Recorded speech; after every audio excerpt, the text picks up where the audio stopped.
a recess of the committee at any time. I now recognize myself for an opening statement. Today, the Select Subcommittee welcomes Secretary of the Treasury, Stephen Mnuchin. This is the first time Secretary Mnuchin has testified before the subcommittee, and I thank him for his appearance here today. On July 29th, the Federal Reserve wrote, and I quote, "The path of the economy will depend significantly on the course of the virus." Stephen Mnuchin. This is the first time Secretary Mnuchin has testified before the subcommittee, and I thank him for his appearance here today. On July 29th, the Federal Reserve wrote, and I quote, "The path of the economy will depend significantly on the course of the virus." Federal Reserve Chairman Jerome Powell, who was appointed by President Trump, emphasized this point, saying, "It's so fundamental, I think we can't say it enough." Tragically, 7 months since the first case was discovered on our shows, the course of this coronavirus continues to be devastating. Nearly 6 million Americans have tested positive, for more than 182,000 Americans have died, far more than any other nation on earth. This summer, while most of other countries were successfully containing the virus, the United States saw a surge in cases and deaths. And we know why. Instead of leading with a national strategy, the White House pushed states to reopen without a plan to keep people safe. Instead of communicating science-based public health guidance, the president claimed the virus would, and I quote here, "sort of just disappear, I hope." These failures are costing hundreds of Americans lives every day. Just as the Federal Reserve described it, the failure to address America's health crisis has also caused an unprecedented economic crisis that has left many Americans out of work and struggling to feed their families and pay housing costs. The most recent data show the unemployment rate was 10.2% at the end of July, higher than the worst month of the Great Recession and its aftermath.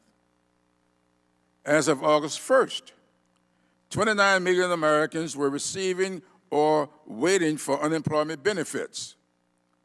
Unemployment claims are more than 10 times higher than they were at the beginning of the year and show little sign of returning to normal levels anytime soon. Of course, some jobs lost at the beginning of the pandemic have returned as certain businesses have reopened. That is a good thing. The administration has claimed this partial rebound means we are guaranteed a V-shaped economic recovery where the economy returns to full strength quickly. But the evidence does not bear that out. We continue to see roughly 1 million Americans file new unemployment claims every week, a clear sign that the economy remains in serious trouble. And rather than a V-shaped recovery, economists have warned we face an uneven K-shaped recovery, where the wealthy quickly bounce back to pre-pandemic prosperity, while lower-income families continue to suffer economic harm. In July, former Fed chairs Ben Bernanke and Janet Yellen testified before this subcommittee. Quoting from their joint written statement, lower-paid workers, as well as women and minorities, are overrepresented in the most affected sectors and thus have borne a disproportionate share of the job and income losses. End of quote. Today's hearing is a call to action. The most important step we can take to fix the economy in the long term is to get the pandemic under control. But American families are hurting now, and there are urgent steps the administration must take to prevent our nation's economic crisis from becoming a catastrophe. First, additional fiscal stimulus is urgently needed. Many of the safety nets Congress established in the CARES Act have expired, and millions of Americans are now facing eviction, debt, and hunger. As the pandemic drags on, states, cities, and businesses are warning that more layoffs may be coming. On May 15th, more than 3 months ago, House Democrats passed a comprehensive bill to address these problems. The HEROES Act would extend $600 weekly unemployment benefits, help families with food and housing assistance, and support state and local governments and the millions of essential workers they employ. Republicans rejected the bill. When the House offered to meet them in the middle with a compromise proposal, Republicans rejected that too. Instead, the president offered a fake solution, executive orders that give the appearance of action but were clearly insufficient to address the economic peril Americans face. Secretary Mnuchin, I hope you will return to the negotiating table prepared to find common cause on legislation that meets the pressing needs of Americans' families and communities that are hurting from this crisis. Second, the Treasury Department must improve its implementation of relief programs passed by Congress. So far, the administration has prioritized big businesses over small businesses and the American workers that Congress intended to protect. The administration needs to refocus the Paycheck Protection Program, payroll support for the airline industry, and other relief programs to ensure that they are preserving jobs, not lining the pockets of wealthy executives. Third, Treasury must improve oversight and accountability to ensure that taxpayers' dollars are not squandered. Today, the Select Committee is releasing a staff report raising serious concerns about potential waste, fraud, and abuse in the Paycheck Protection Program. Based on an analysis of the Treasurer data, the subcommittee identified more than 10,000 loans to companies that received multiple PPP loans, a violation of the program's terms.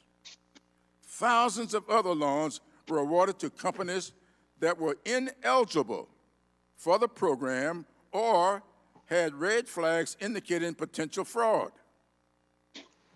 Secretary Mnuchin, I think you have previously testified that given the need to get relief money out quickly, it was inevitable that Treasury, and I quote, ran into a lot of issues, end of quote.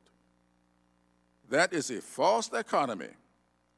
Taxpayers should not have to choose between quickly getting aid to those who need it and wasting federal funds. And there are simple steps that could have been taken to improve oversight and reduce fraud. Our report makes recommendations for steps that Treasury can still take to safeguard taxpayer money including improving the agency's weak audit plan for PPP. As I have said before, the purpose of our oversight is not to cast blame for past failures, but to make improvements to ensure future success. I hope this hearing will be an opportunity for Democrats and Republicans to come together to acknowledge the serious problems Americans face and identify real solutions. Thank you, and in the ranking member's absence, I now yield to Mr. Jordan or a Republican member he may designate for an opening statement.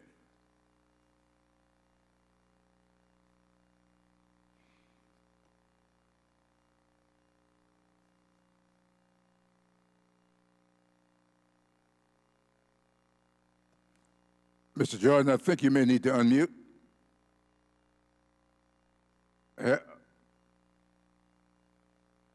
We see you, but we can't hear you. Please unmute.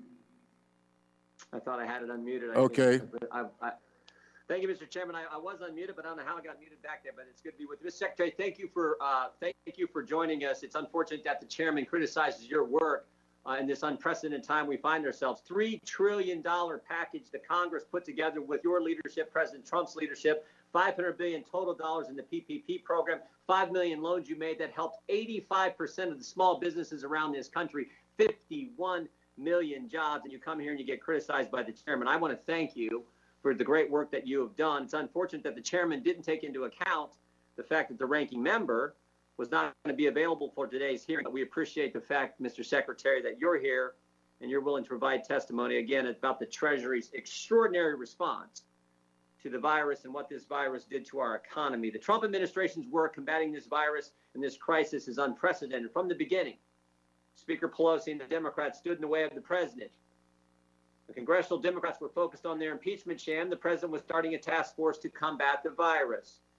When the speaker said San Francisco is fine, the president was blocking travel from China. When Mayor de Blasio and New Yorkers said, quote, go about your lives, the president was starting research on a vaccine. And while Vice President Biden has been locked in his basement, the president built the world's leading testing system from scratch. We've heard just the other week from Dr. Fauci himself about how the president's actions saved lives. We've heard a lot about science and following the recommendations of the CDC and the guidelines that they put forward. It would have been nice if the state of New York had done the same, where for 46 days, Governor Cuomo sent COVID-positive patients back into nursing homes and resulting in all kinds of tragedy for the individuals and families of those folks who lived in those facilities. When the economy shut down, it was tough. It was difficult. People couldn't operate their business. People couldn't go to church. People couldn't go to schools. The president knew help was required. And in just 10 days, again, working with you, Mr. Secretary, Congress passed the largest spending relief bill in the history of the country. In that legislation was the Paycheck Protection Program, which extended, as I said, 5 million loans through 6,000 vendors totaling over $5 billion. Direct help to small business owners and families and individuals across this great country. And due to your hard work in the administration, the PPP was stood up in just hours and ran out of money in less than 2 weeks. The president and congressional Republicans went to Speaker Pelosi to ask for money, but she wanted to bail out Democrat-run cities instead of helping small businesses.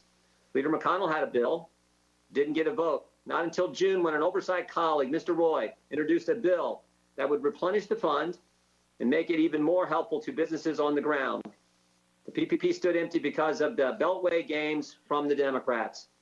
But the PPP program, which supported 51 million jobs and 85% of the small business in America, how many more faltered while the Democrats held the additional support hostage?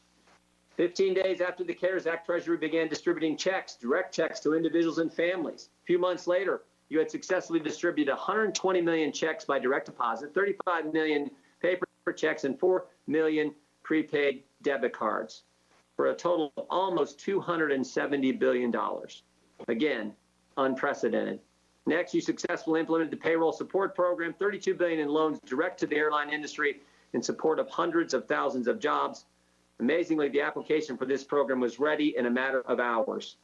Again, unprecedented. Finally, you directed $150 billion straight to the states and localities. By July, Treasury had obligated all of this money, but much of it still remains unspent by the states. New York State has only spent 53%, but Governor Cuomo asked for more. Michigan has only spent 8%, but Governor Whitmer asked for more. Speaker continues to say states don't have the money, but they do. Every single state has money available to them because of the Trump administration. Now, it's not to say everything was perfect, but we need to remember it's the federal government. And the quick response that we were trying to get and actually did achieve, there's going to be a few mistakes when you do that. When you approve $3 trillion and expected the federal government to get it out the door and to people in a matter of days, of course there may be a few mistakes. What should be commended, though, as I've said already, is the hard work done to correct those mistakes. These programs saved and continue to save jobs. Eventually, though, the best way to stimulate an economy, the absolute best way to stimulate and grow our economy is to let people go back to work. And when it was time, the president led the charge to reopen the country, get Americans back to work, and get our kids back to school. We are seeing a steady decrease in unemployment, a steady increase in jobs. The president built the greatest economy in the world once before, and I know we can do it again. Mr. Secretary, again, thank you, and I look forward to asking questions. And Mr. Chairman, I yield back. Oh, I do ask this, Mr. Chairman, I'd ask unanimous consent that we enter the Republican report on the Paycheck Protection Program, which, as I said, supported 51 million jobs and 85% of the small businesses out there across the country. So I'd ask unanimous consent that that be made part of the record. Without objections, it will be done. Thank you, Mr. Jordan. I would now like to introduce our witness. Today, the Select Committee is pleased to welcome the Honorable Stephen T. Mnuchin, Secretary of the Treasury. Thank you, Mr. Secretary, for being here today. Will you please stand so I may swear you in? Please raise your right hand. Do you swear or affirm that the testimony you are about to give is the truth, the whole truth, and nothing but the truth, so help you God? You may be seated. Please let the record show that the witness answered in the affirmative. Without objection, your written statement will be made part of the record. Secretary Mnuchin, you are now recognized for your opening statement. Chairman Claiborne, members of the subcommittee, I'm pleased to join you here today to discuss the Department of Treasury's response to COVID-19 pandemic. For the last 5 months, Treasury has been working hard to provide fast and direct economic assistance to American workers and their families. We remain committed to making sure that every American gets back to work as quickly as possible. The bipartisan CARES Act is the biggest economic relief package in American history. Economic relief totaling nearly $3 trillion, which is approximately 15% of GDP, is having a tremendous impact on the economy, leading to increases in jobs, retail sales, business activity, and home sales. I also want to thank Chairman Powell and the Federal Reserve for its substantial work executing 13 unique 13-3 lending facilities. For the third month in a row, the jobs report exceeded forecasts with a gain of 1.8 million jobs in July. This brings the 3-month total to more than 9 million jobs, meaning over 40% of jobs due that were lost have been recovered. The job openings and labor turnover surveys suggest the job market has continued to strengthen, with the ratio of unemployed persons to job openings dropping by nearly 1/4 in June. We also see signs of strengthening economic recovery across industries. Retail sales increased in July for the third consecutive month, signaling consumer spending on goods has recovered. The ISM manufacturing survey indicated growth for the second consecutive month, both satisfying increased business activities. The housing market has nearly returned to pre-pandemic levels, fueled by strong housing starts and existing home sales in July. Leisure and hospitality firms among the business hardest hit by the pandemic hired 592,000 workers in July, indicating confidence in the economy reopening. While we continue to see signs of a strong economic recovery, we are sensitive to the fact there is more work to be done, and certain areas of the economy require additional relief. When it became clear that previous negotiations were not moving forward, the President took executive action to provide critical relief to Americans through lost wage assistance and other important items. We will continue to work with the Senate and House on a bipartisan basis for Phase 4 relief package. I believe a bipartisan agreement still should be reached and would provide substantial funds for schools, testing, vaccines, PPP for small businesses, continued enhanced unemployment benefits, child care, nutrition, agriculture, and the U.S. Postal Service, along with liability protection for universities, schools, and business. We have released a significant amount of information on our website, treasury.gov, and are providing more information on usaspending.gov. We have also provided regular updates to Congress, with this marking my 5th appearance before Congress for a CARES Act hearing. Additionally, we are cooperating with various oversight bodies, including 3 inspector generals, the new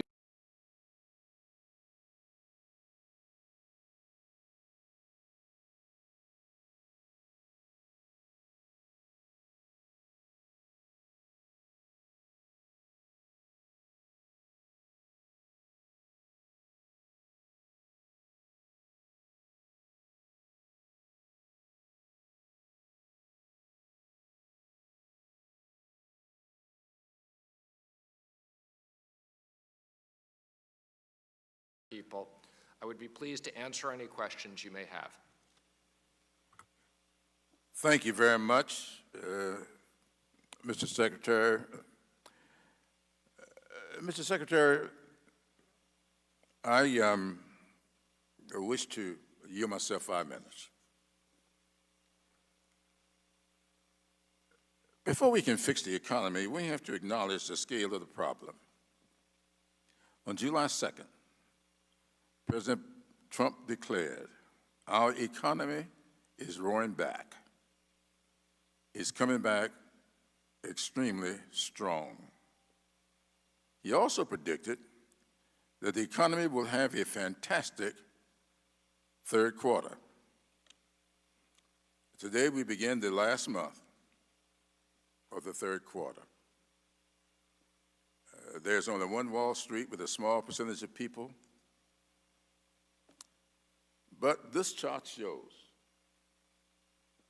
that there are 27 million American workers still receiving unemployment insurance. This is as of August 8th, 3 weeks ago. That is more than 10 times the number of Americans receiving unemployment benefits before the pandemic.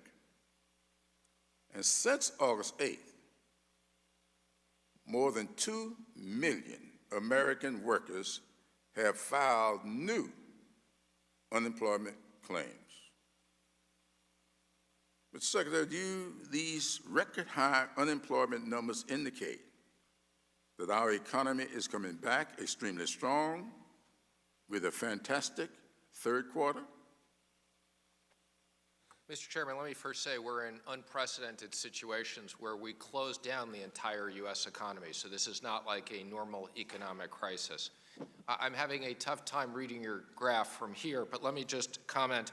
There's 16 million people unemployed, down from 24. People thought we were going to have 40 million people unemployed, which fortunately we never had. And the continuing unemployment claims are 14.5 million as of August 15th. So I do think the economy is recovering very strongly, but let me just say there are still areas of the economy, no fault to small businesses or our workers, that it needs more help to recover. Well, we are I'm going to quiver about the numbers. I don't know, as of the 8th, these numbers we have here are as of August 8th. So maybe it's been that big a drop since August 8th. At that point, we indicated that there were about 27 million Americans who were out of work, and on unemployment assistance. Now, many economists have warned that as relief measures expire, and as you know, that is, unemployment has expired, unemployment, the supplement that we provided has expired, things will get even worse unless Congress enacts additional fiscal stimulus. Just last week, former Chair Janet Yellen, Fed Chair Janet Yellen, stated that without congressional action, and I'm quoting her here, Americans will suffer and the overall economy could degrade from its current slow rebound in growth to no growth at all, end of quote. Yet the administration has refused to agree to the HEROES Act or to any meaningful compromise to protect American families. When asked by this committee whether $1 trillion relief package, as Republicans have proposed, would be sufficient, Chairman Yellen replied, and I quote, "I would be concerned about capping it when we know the needs of the state and local governments alone come close to that, and a substantial amount will also be needed for unemployment insurance for the public health needs," end of quote. Chair Ben Bernanke agreed, telling us that Congress needs to do whatever it takes to address the economic crisis. Mr. Secretary, will you commit to working in good faith with the congressional Democrats toward an agreement that does whatever it takes to assist struggling Americans to end this crisis? Mr. Chairman, let me say I very much agree with you and those other experts that more fiscal response is needed. The President and I want to move forward with more fiscal response, and let me just say the expiration of enhanced unemployment insurance is something that we are concerned about. I am very proud of the last two bills in the Senate, passed 96-0 and 100-0. That is the definition of bipartisan support. I said in my opening testimony, I believe that Republicans and Democrats need to work together to have additional support. As you know, I've worked very closely on these before. I'm prepared to sit down with the Speaker at any time to negotiate. I think the issue is not what is the top line. I think the issue is we need now support quickly. That's what's important to the American economy. And if we need to do more, we can come back. So again, I want to emphasize the President and I do support additional fiscal response, and we've been working hard to try to get a negotiated agreement on a bipartisan basis. Well, thank you very much for that. I see my time has expired, and so hopefully I think we'll have a second round, and I do have one or two more questions. With that, Mr. Jordan, I recognize Mr. Jordan for 5 minutes. Thank you, Mr. Chairman. Mr. Secretary, is it fair to say that if Democrat governors would let people go back to work in their states, we'd probably have less unemployment? I believe there's no question that the reason we have unemployment is that certain states are not opening up and that there are issues.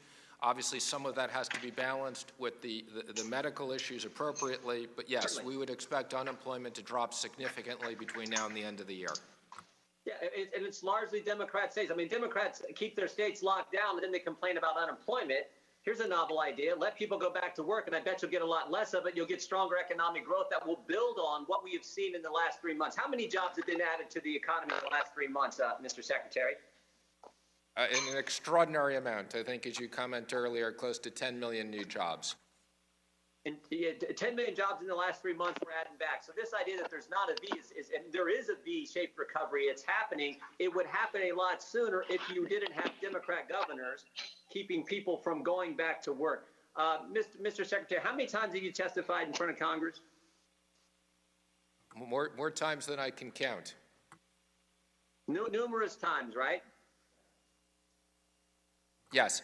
I think you said 5 times earlier, and you're willing to come and talk about everything you've done and the administration's done, because what you have put in place, the programs you have recommended, the programs that the Congress approved, they've worked.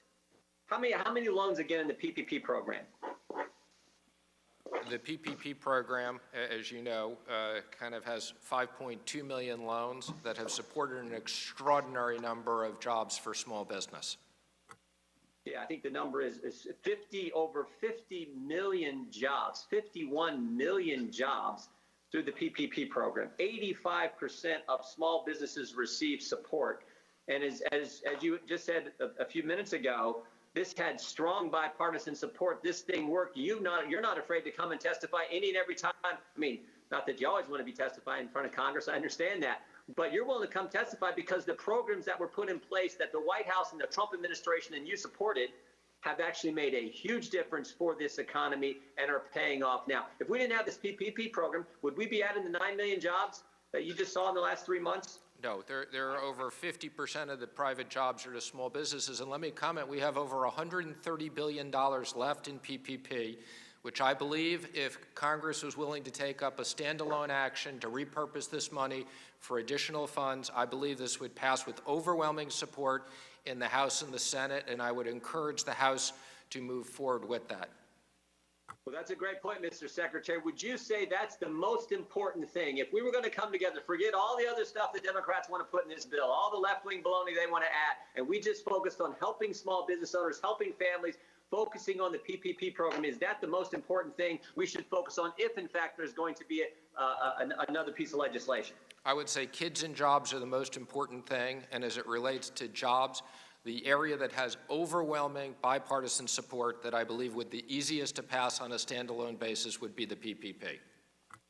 Yeah, I would love if we just focus on that. And frankly, that's what you guys are trying to do. That's what you've been focused on in the negotiations with Speaker Pelosi. Unfortunately, she wants to add, and the Democrats want to add all kinds of other things. And frankly, they want to bail out the states. The same states, by the way, who are most clamoring for the bailout are the very states that won't let their folks go back to work, that are adding to that unemployment number that Mr. Clyburn, the chairman, talked about just a few minutes ago. I think we're well past the time where we should be focused on one thing only, and that is letting people go back to work, getting this amazing economy we had just a few months ago, getting it back on track, the great American comeback, making that happen. And if we're going to do any legislation, let's focus just on the PPP program, which we know was so effective, so helpful to so many Americans. Mr. Chairman, I yield back. Thank you. Before yielding to Ms. Waters, I would want to say I agree that jobs are important. I agree that children are important, and I have a few grandchildren. They are important. But health of every worker and every child is most important. With that, I'll yield to Ms. Waters. 5 minutes. Thank you very much, Mr. Chairman, for holding this meeting. It's sad to see that we have a member on the opposite side of the aisle who come here this morning playing the blame game. First of all, let me say that for the CARES Act, we commend everybody. We commend the Democrats. We commend the Republicans. I worked closely with Mr. Mnuchin. Nydia Velasquez and I worked closely on the PPP program, the MDI and the CDFI. Everybody that worked to get that CARES Act passed should be commended. Now, having said that, we can't rest because we did a good job with the CARES Act. $600 supplemental employment is out. And so we have people with very meager benefits from the unemployment insurance who need their government to step up to help them. And then we are facing a housing crisis. The millions of folks who are needing rental assistance are facing eviction. We're in the middle of an epidemic with homelessness. The small landlords They're business people too. The mom and pop landlords are struggling to pay their mortgage and other property maintenance costs, and their rental income has declined or stopped altogether. And I could go on and on about what's in the Heroes Bill. And so instead of coming here bragging about what we have already done and trying to have everybody believe that the economy is so much better, that we really don't have to worry, that jobs are increasing to the extent that we should be happy instead of talking about what we do to create more jobs. Let's put all of that aside. Let's put that aside and stop blaming Nancy Pelosi and stop blaming others who are basically negotiating. I'm not blaming Mr. Mnuchin. I want the secretary to get to the negotiating table with Nancy Pelosi and Schumer and Meadows and get this job done. Now, this is not just about poor people. This is about middle-class people also. Let me read you something from my district of one of my middle-class people. This is from Mr. Kevin McGuire. He says, I'm a video operator in the entertainment business. When COVID-19 hit, I lost contracts with Coachella, the Olympics, and the Kendrick Lamar, just to name a few. We're the ones that do your conventions. We're never going to rebound from this. I went from $1,000 a day to $900 with EDD every 2 weeks. 12 million of us are dying in the music industry. What are you going to do for us? If you need a voice, I'm here to help. I'm an emotional wreck. I'm not sick all by myself. There are others who are having panic attacks. Please, please help us. And so stop bragging about what we've already done. We have people who are hurting. And, you know, as we sit here, we have people who have not been able to pay their rent for almost 3 months. Some are almost 3 months behind. Certainly many are 2 months behind. These are children.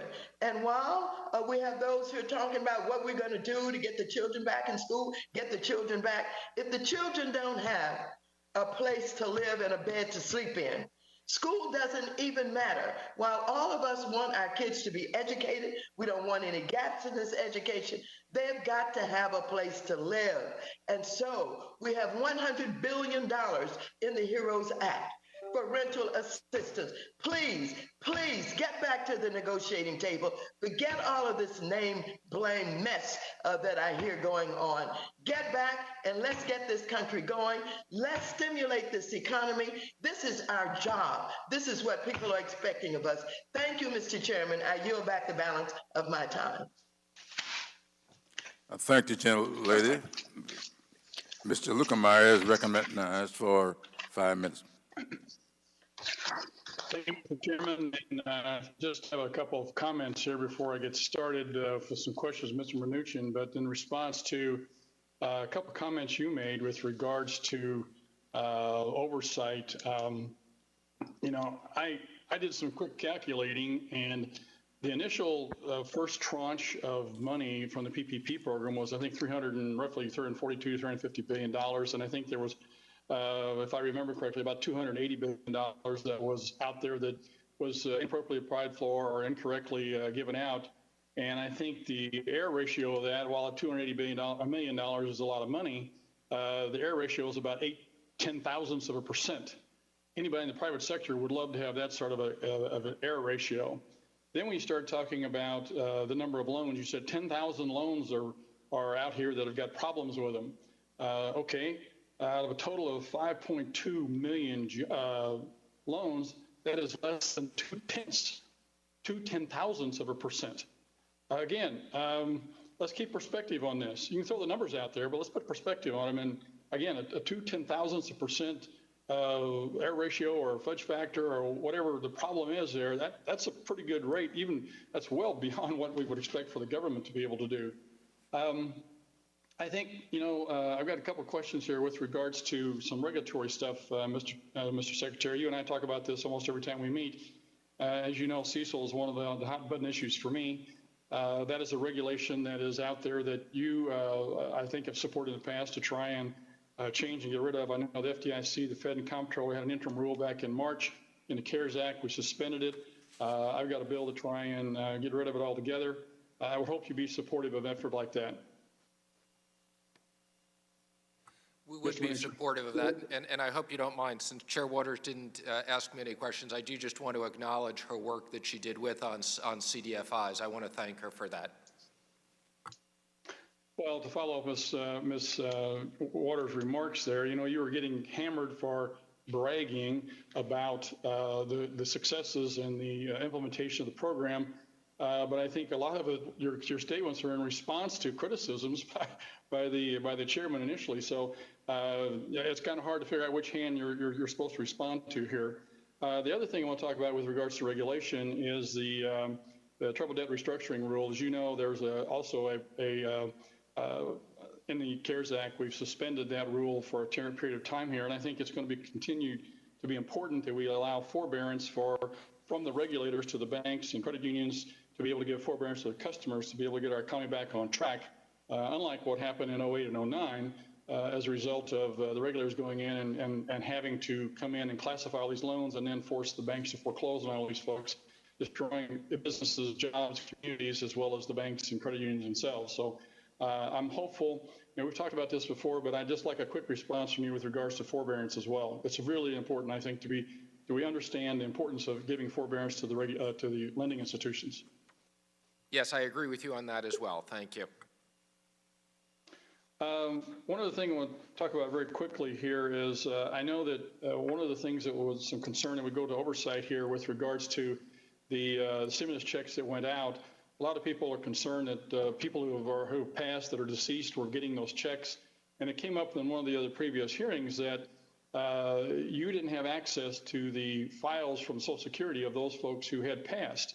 Do you have that access now, or is there negotiations going on? We were told there were some negotiations going on to allow you access, so that if we have a second round of stimulus checks, you'd be able to do a better job of implementing those this next time. We do have access now, and we've recovered the majority of those funds. And there is a proposal in the Senate about potentially moving the death file to the IRS, which we would support going forward. But we do have access to that information if we get approval for more checks. Thank you very much. With regards to, again, improving the PPP program and going to stimulus checks or other programs out there, thank you for all you did with the Fed with regards to setting up all these different facilities. You were able to prop up and give liquidity to and help capitalize a lot of stuff that's going on out there or different areas of the economy.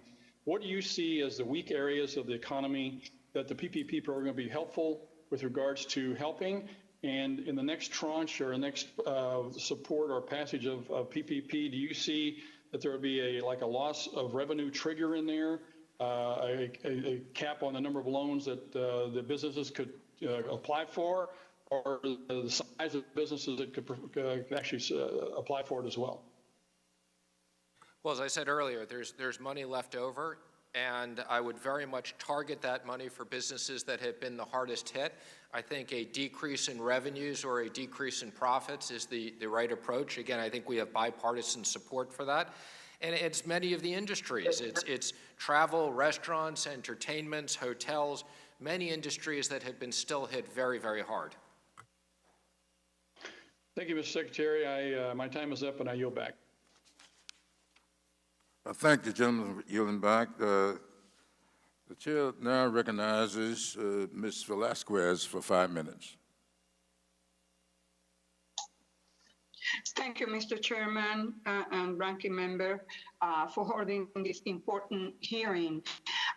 It really amazes me to hear that what does it represent, 10,000 of loans being granted to ineligible businesses.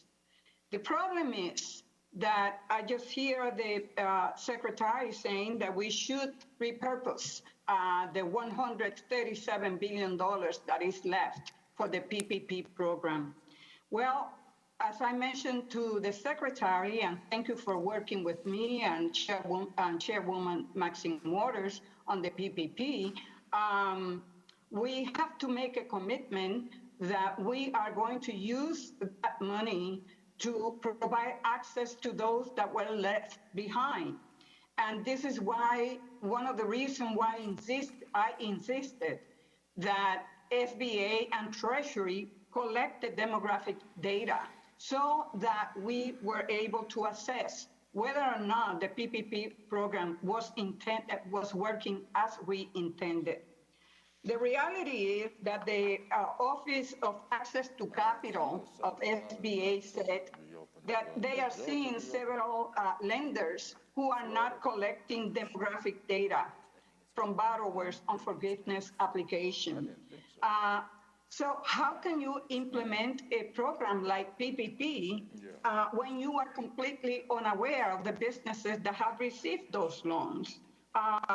Look, SBA just came out and stated that Latino-owned businesses declined by 32%, and that Black owners have been nearly 3 times the decline of other owners. So I am happy to hear, and I welcome the Secretary's statement that that money should be intended to those businesses that have not been able to access PPP money. Mr. Secretary, is it true that you have committed to audit only the tiny fraction of PPP loans that exceed $2 million, leaving the other 99.94% of loans with little or no oversight? First, let me acknowledge the work that you've done with us already, and we look forward to working with you on making changes going forward to the program to make sure that the neediest have access. The answer to your question is no. What I have said publicly is every single loan that's $2 million and greater will go through an individual audit. All of the rest of the loans are also subject to audit. So no, we've never said those loans wouldn't be audited. Whether it's 10,000 loans or whether it's a million loans, those loans will go through automated audits. Many of the things that the committee found, I would expect that SBA, when they reviews those loans and audit them, also will find those things in electronic basis. So no, I've said that all loans over $2 million will have 100% audit. Okay. All loans below that will be appropriate. Thank you for your answer. So my guess is that you disagree with the Senate bill that contains a streamlined forgiveness for those loans up to $2 million. So to be eligible for a PPP loan, applicants must be in operation as of February 15, 2020, right? Yes. Did you know how many companies receive PPP loan that were not in existence prior to February 15? Well, I saw that, but let me just emphasize that these loans were based upon certifications, and obviously all the certifications that are wrong will get the money back. We had over $30 billion that was returned immediately. And in regards to your other comment, the Senate bill has been changed so that even with streamlined forgiveness, they will be subject to audit by the SBA. Okay, and do you know prior to today how many businesses on SAM's suspended and debarred list receive PPP loans? I did not, and let me just emphasize, we are working very closely with us. $96 million.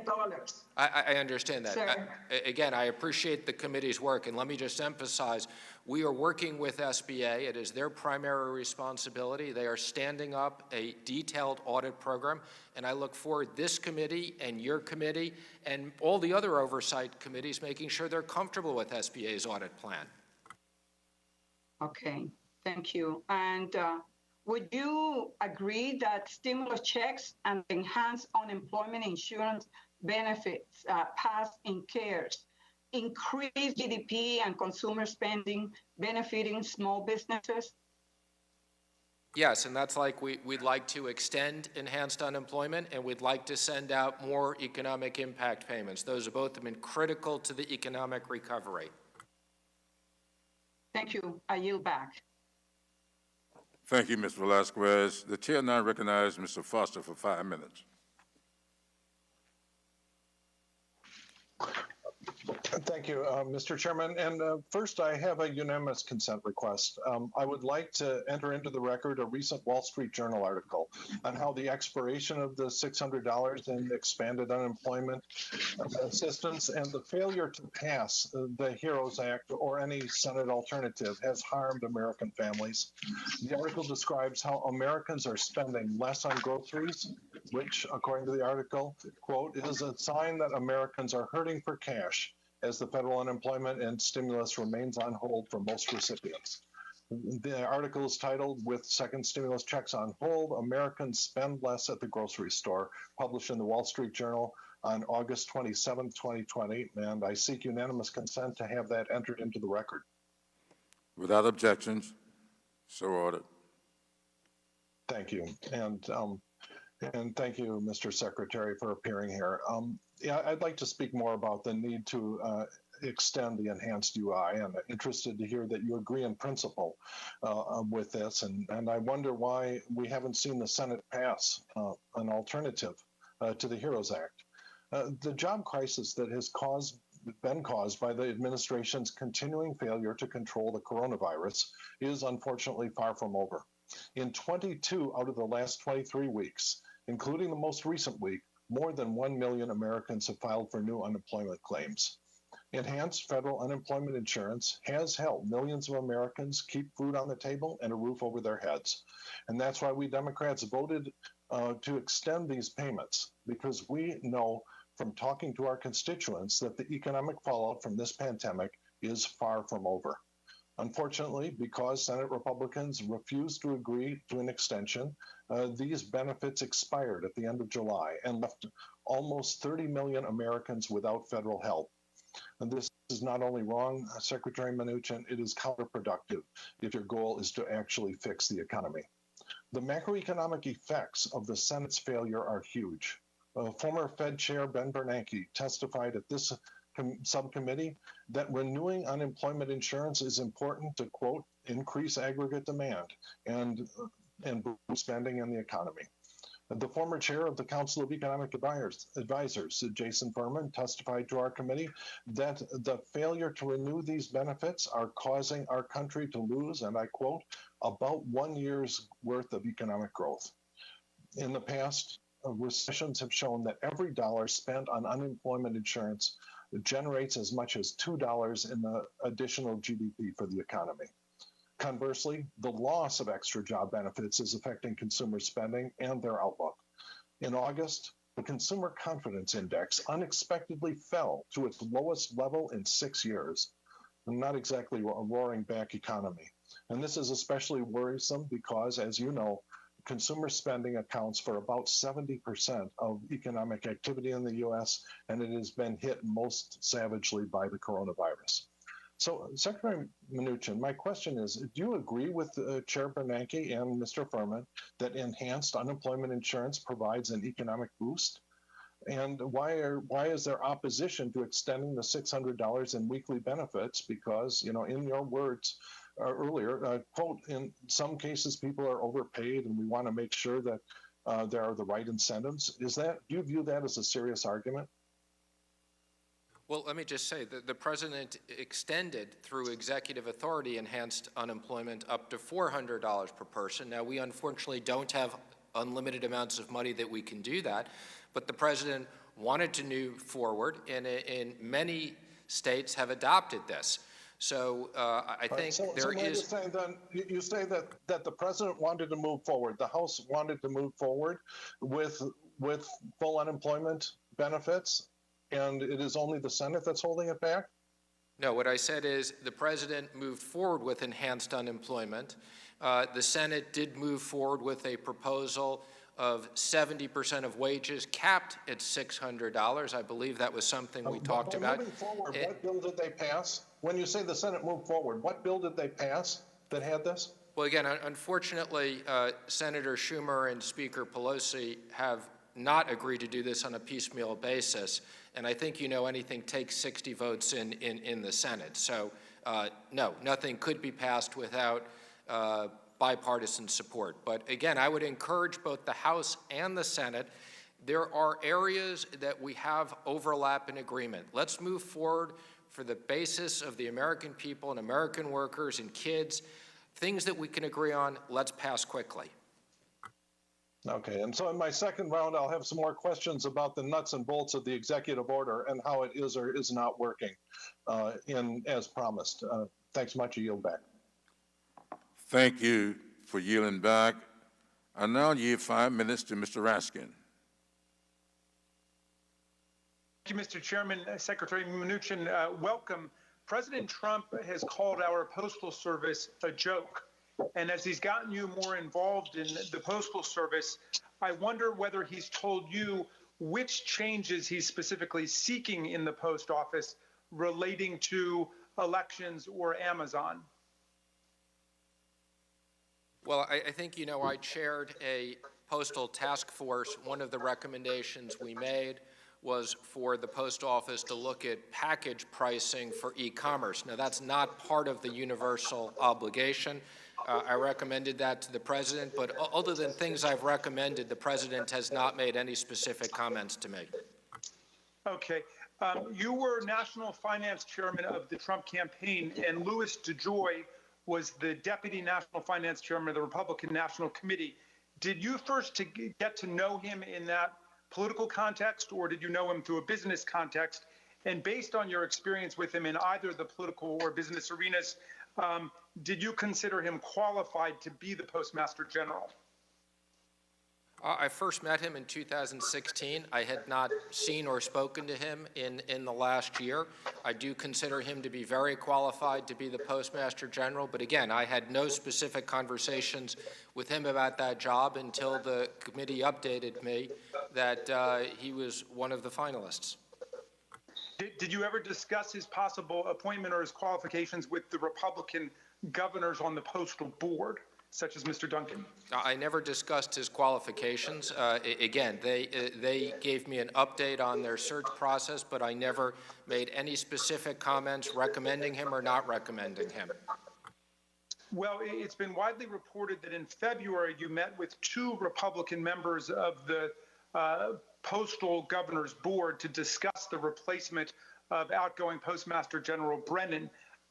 Why did you get involved in that process, and why did you invite just Republican governors on this bipartisan board with a nonpartisan mission to have a discussion with you, but no Democratic governors? Well, let me just say, one of my things that I'm very proud of is I recommended as part of the task force that we have the Senate confirm a board of governors, that for too long there had been no oversight. So I'm very pleased the Senate had a bipartisan board. In that one case, again, one of the people was chair of the board and the other was chair of the subcommittee. I had other meetings that did include Democrats, and again, as the largest creditor, it was appropriate for them to keep me posted. But again, I had no involvement in the recruitment of the Postmaster General at all. It's been stated by the former vice chairman of the board that when Mr. DeJoy somehow mysteriously surfaced as a candidate at the end of the process when he had not been part of the original search firm process, that he seemed almost reluctant to take the job. And when he first appeared before the selection committee, it was as if he was interviewing the selection committee, to the point where one of them said at the end, well, we better ask you a question just so we can say there was a real interview. Were you involved in trying to convince Mr. DeJoy to take this position? And what kind of communications did you have with him during the process as it unfolded? Again, I did not try to convince him to take it. Again, I had no involvement. As I've said before, I was quite surprised when I found out that he was a candidate. Again, I had no involvement in that process whatsoever. But let me just say, he was approved on a bipartisan basis by the committee. Well, yeah, and one member resigned, of course, in protest. But in any event, it's been reported that you pressured the Postal Service to give the president and the Treasury Department sweeping control over the internal operations of the post office, including over hiring decisions for senior appointees and over service contracts with third-party private shippers in exchange for an urgently needed federal loan. According to a former member of the Board of Governors, You pressed for these changes even after the Postal Service General Counsel told you that these demands were illegal. Can you explain why you think it would benefit the American people to give greater operational control over the post office to the administration in exchange for this loan? And well, what specific requests and demands did you in fact make? So let me be perfectly clear, okay? Whatever was made was solely from the Treasury Department and was not in any way from other areas of the administration, number one. Number two, I chair the Federal Financing Bank. We are the largest creditor. Number three, I was authorized by Congress to lend additional money. And yes, as a typical creditor would, we wanted details of the largest contracts. That's typical of what would be required from a lender, and in no way did we ever try to have operational control on the post office. I think that's absolutely ridiculous. I would also comment, we did agree with Senator Schumer and the Speaker on money for the post office. This was an area of agreement. The post office has substantial cash, and we want to make sure they have plenty of liquidity in any scenario going forward. Okay, and so can you commit that the post office will get the resources it needs to deliver the mail on time and so that we can have a fair and accurate election in 2020? I can only commit that they will have the funds available. I can't make any other commitments other than money. We have a signed term sheet. They have $10 billion they can draw down whenever they need it, subject to very minimal conditions that they've signed and agreed to. And as part of a new package, we've agreed, again, we'll give them another $10 billion, which is more than enough money on top of their $14 billion of cash. My time's up. I yield back, Mr. Chairman. Thank you. Thank you. The chair now yields 5 minutes to Mr. Kim. Thank you, Mr. Chairman. Secretary Mnuchin, thank you so much for coming over here. Appreciate your time. I wanted to just start with a question from a restaurant owner in my district. He asked me this question, and I promised him that I'd come down to D.C. and ask this to you. I wanted to just ask you, what does success mean to you when it comes to this economic recovery? What is the goal that you're trying to achieve, and the metrics and the measures of success that you're using to see if we're getting there? Well, let me first say I think there's many measures of success. There's not a single measure, but one of the most important measures is getting everybody back to work who lost their jobs as a result of this. Another measure is to make sure that small businesses can succeed. Another measure is to make sure that we have money that our kids can go to school safely. So there are many measures, but I think on an economic standpoint, things like employment, retail sales, GDP are all important statistics. Earlier this summer, the National Economic Council head, Larry Kudlow, stated, and I quote, "At the moment, the story looks very good. We're set for a V-shaped recovery." Mr. Secretary, would you say that the V-shaped recovery is achievable? Is that what it looks like is happening to you? I think we are set for a very strong recovery. But let me just say that there are many industries and many small businesses that have been destroyed by this. And that's why I urge Congress, the House and the Senate, to move forward and let us provide help, especially for those hardest hit businesses.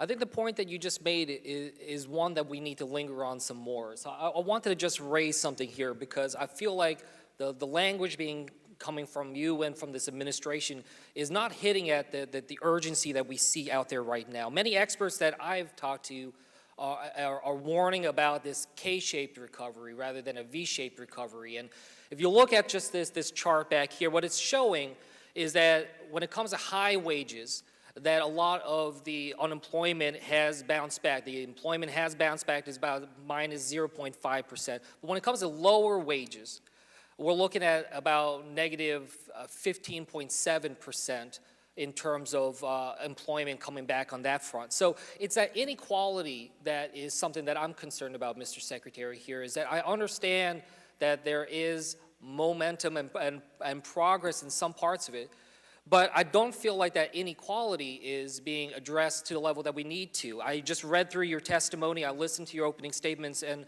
at no place are you mentioning the inequality that is happening in our recovery. So I just wanted to ask you again, looking at this chart behind me, does this look like the signs of a healthy recovery to you? Well, I'm not familiar with the charts. I'd be more than happy to look at the numbers and get back to you. But what I would say I am familiar with is the services industries have been particularly hard hit. Many of the service industries do employ people at lower wages. So again, I can't verify the numbers, but I'm not surprised directionality. And again, I just want to assure you, the president, the entire administration thinks there is more work to be done. Let's not get lost on different letters of the alphabet. Let's move forward on a bipartisan basis on areas that we can agree upon, because there are clearly parts of the economy that need more work. When it comes to this inequality that's built into this recovery, what concerns me is that if we don't seriously address it, that we could see this pandemic actually exacerbate this inequality in our nation. We had inequality well before this pandemic. I think you would agree with that. But what I worry about is the trajectory that we're on is something that could actually make America more unequal than it was before the pandemic. Is that a concern that you have? Well, it's something we're focused on. And let me just say, one of the areas we've agreed upon on a bipartisan basis, Chair Waters, Chair Velasquez, Senator Warner, others, Crapo, is an idea to put $10 billion into CDFI banks that would create $100 billion of lending in areas that have been hardest hit and minorities in other areas. So again, I urge Congress needs to work to move forward, because there are areas we need to focus on. And what I just urge you to consider here is that as you speak about the economy, as you're talking about it, whether in this chamber or elsewhere, on the media, elsewhere, is really try to continue to highlight that inequality that is built in there. I think your messaging has been too geared towards one that is only looking at a certain segment of America. And a lot of people in my district don't align with that, your comments aren't resonating with them, because they are experiencing a tremendous amount of hurt right now. So I just ask for that continued attention and emphasis on that as we move ahead. Thank you, Mr. Secretary. Mr. Chairman, back to you. Thank you. Before going to a second round, the chair will declare a 5-minute recess.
looks like we're all here. The people at home seem not to be back in place yet.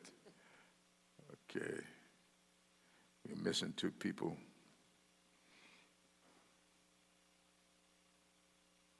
Okay, there he is.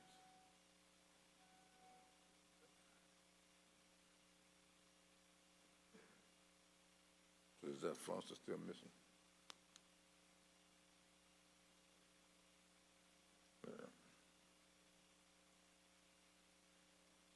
I guess he's far enough down the line.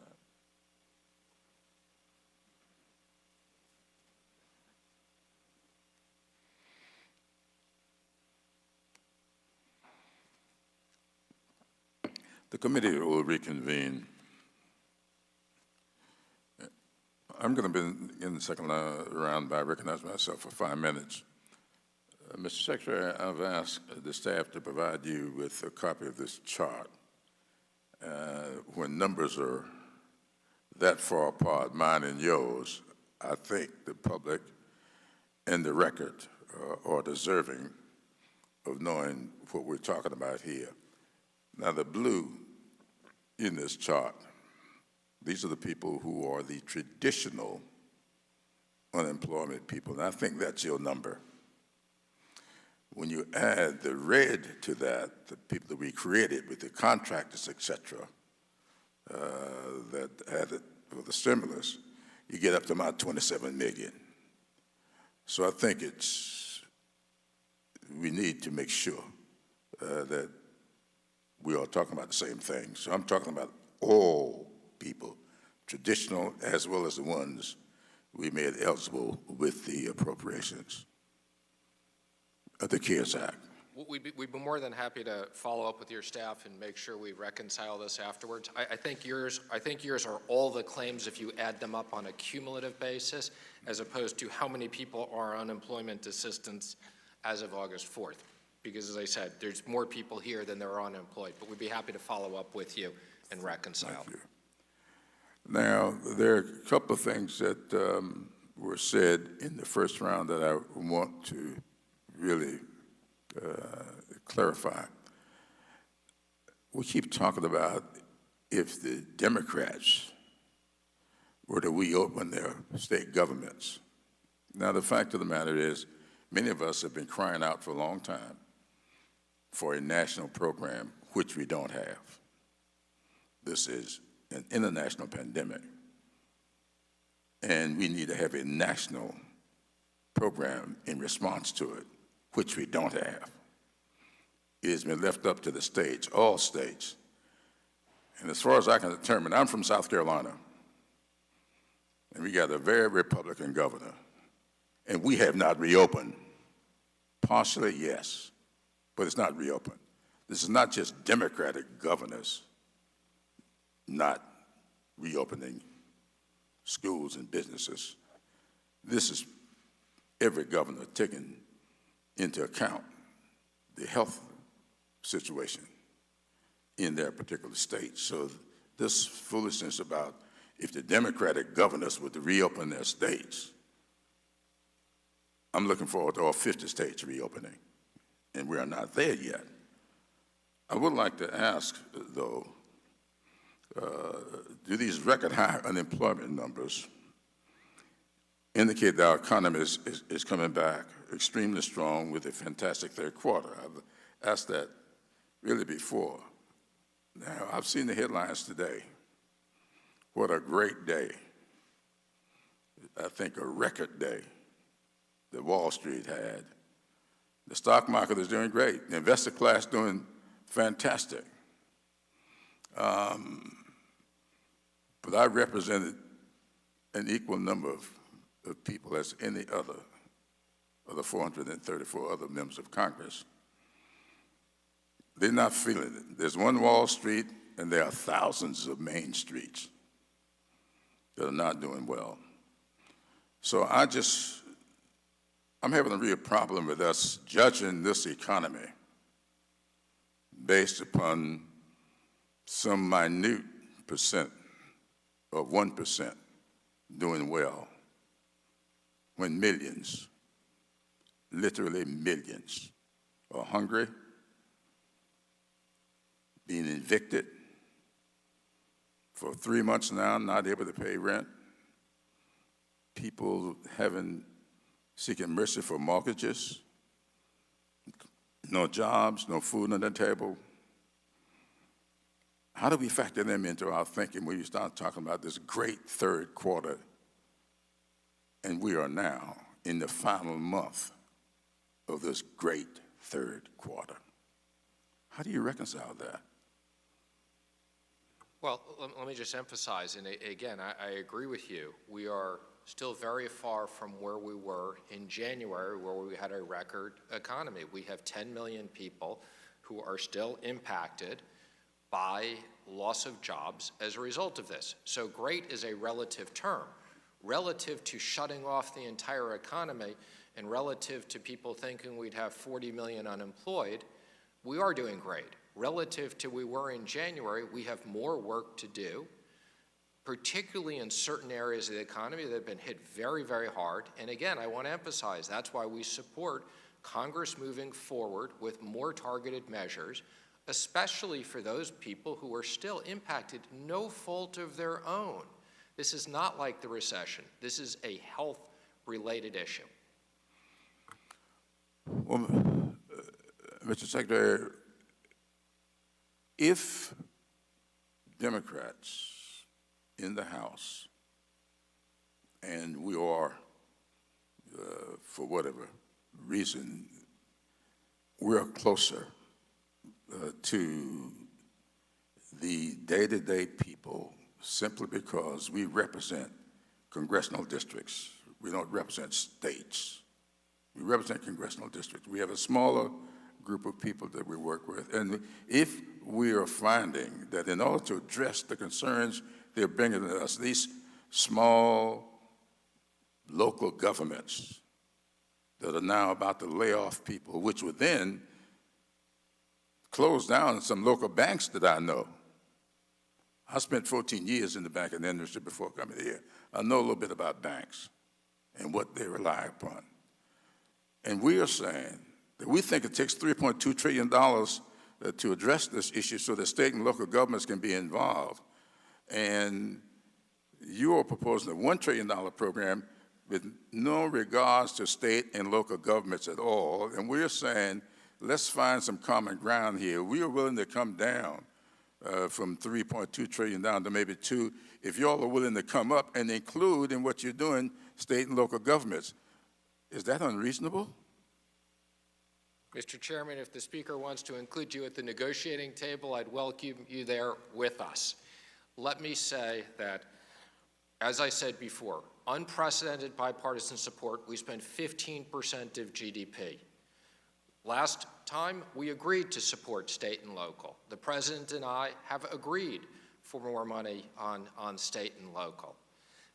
Again, like any other negotiation, in my opinion, we should agree on areas where we can agree and move forward for the benefit of the American people. That's what we're all here for.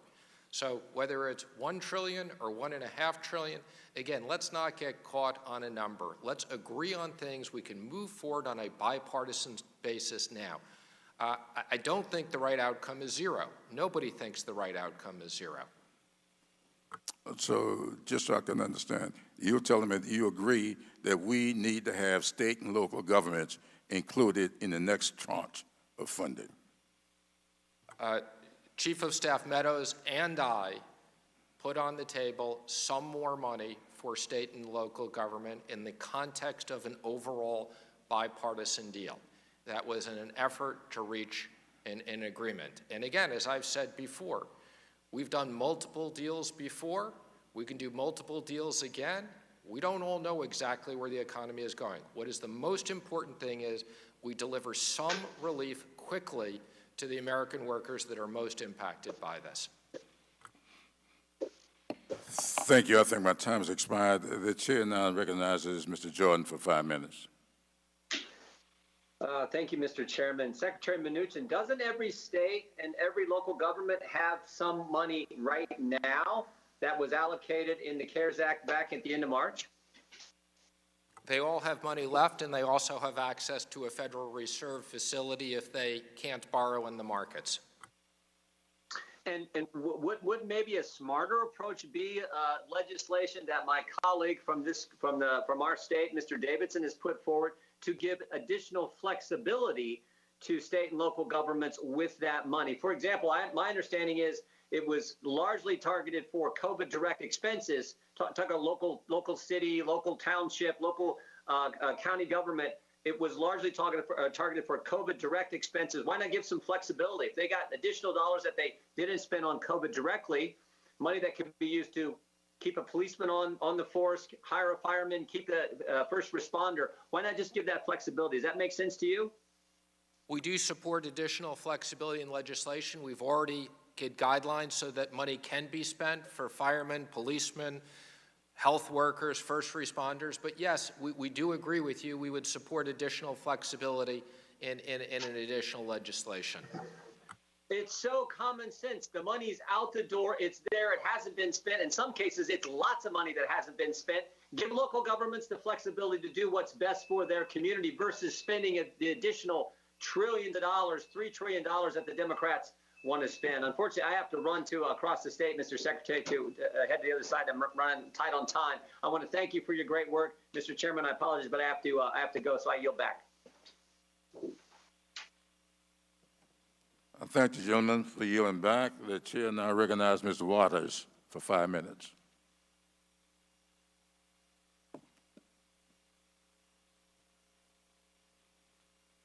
Ms. Waters, you need to unmute.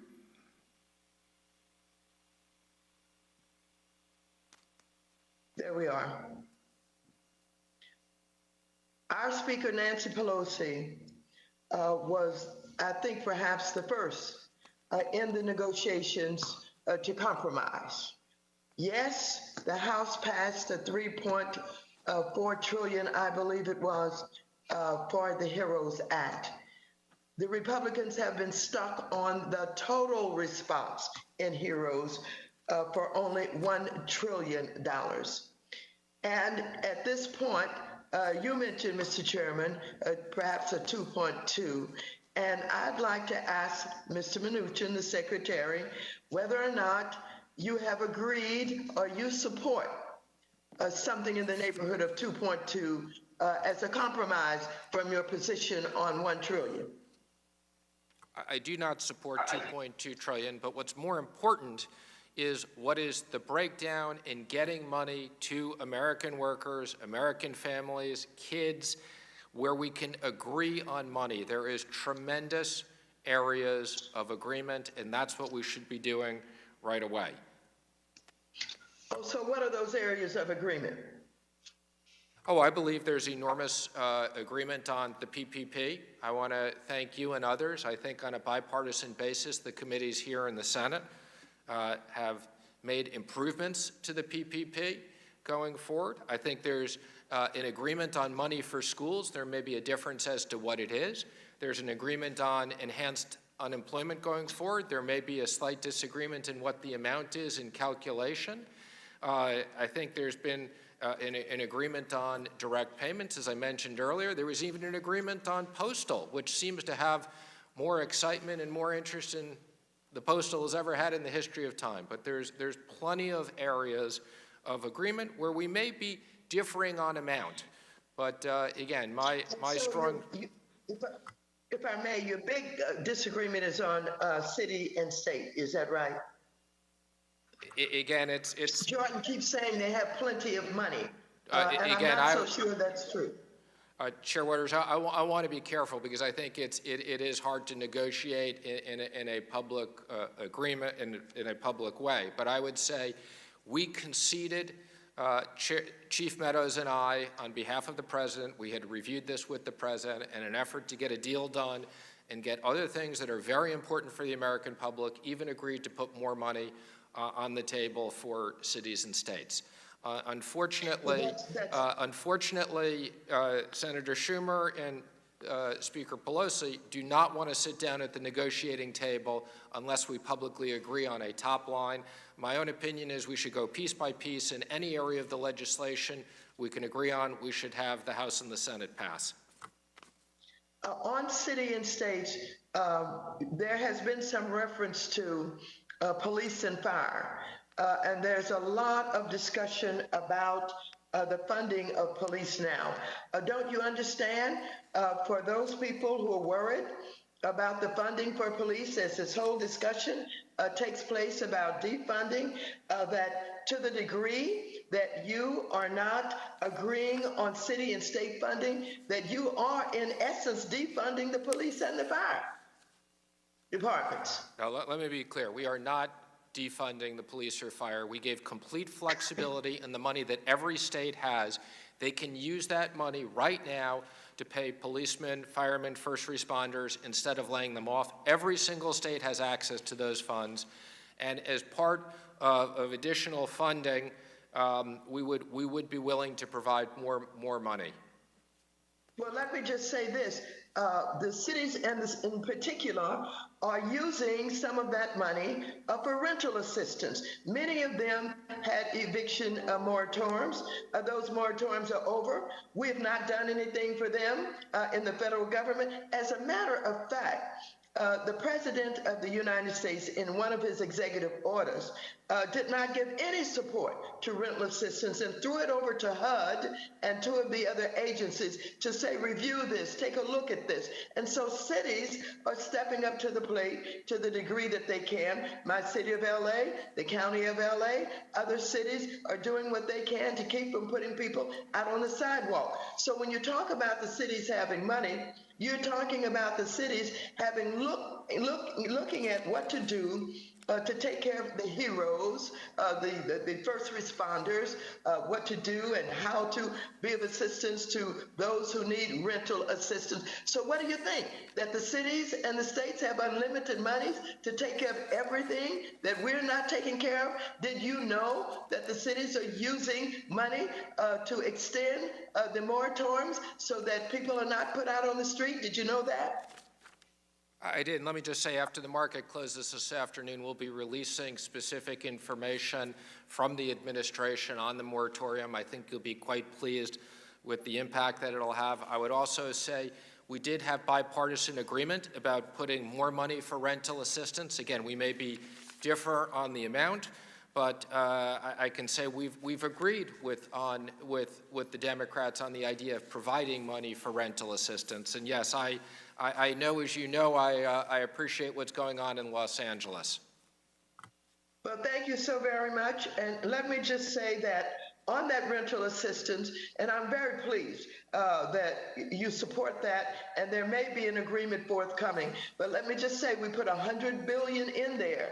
And so if, the negotiations are, talking about, 5 billion, 10 billion less, I'm sure you can come together on that. But if you're talking about half of it instead of, 100 billion, that's going to be a problem. So I'm hopeful that you're able to move closer to the amount that we placed in the HEROES Act, because I'm absolutely worried about the children and the families and their ability to have a roof over their heads. So go back to the negotiating table. Would you be willing to call my speaker and say you want to go back to the negotiating table today? I would publicly say I am willing to sit down at the negotiating table with the speaker with no conditions whatsoever, anytime, other than I think the chair expects me here for a bit longer. But maybe even he would concede if the speaker wanted to interrupt us to negotiate right now. Absolutely. Let me just say one thing. When we ran out of money at the PPP, what did we do? We came back to Congress on a bipartisan basis. More money was agreed to. So I happen to think the $100 billion is way too much. That's not what I think we need. But by the way, if we agree on money and we run out quickly, you are all still here for us to come back. So let's start spending money where we can agree to help the American people. Well, I think you're right. There's an opportunity to always come back. It's harder in some cases, but if you don't start out too low, we won't have that problem. And so I'm so pleased that you're willing to go back I asked her if you were willing to call her and say, let's get back. And I'm not concerned about the hours. I know you work long, hard hours, but this is the kind of thing that if negotiations take 24 hours a day, we got to get it done. The people are hurting, and we can't stimulate the economy unless we have money to spend. The only way to have money to spend is to put a stimulus package out there to supplement the unemployment so that when they get this money, they don't hold on to it. They put it right back into the economy. They spend the money. So you want to go back in and try to get back in as soon as possible, even today? Can I tell her that you suggested I call her right after the hearing? Yes, yes, yes. Done. I will call her right after the hearing. Thank you, Chairwoman. Thank you very much. Thank you. I yield back. Thank you, Ms. Waters. The chair now recognizes Mr. Luetkemeyer for 5 minutes. Thank you again, Mr. Chairman, and thank you, Secretary Mnuchin, for your continued patience with the discussions we're having here today. I'd like to go back to the PPP for a second with regards to the forgiveness provision that's in the program. I know there's been a lot of discussion about how quickly we can get that forgiveness done.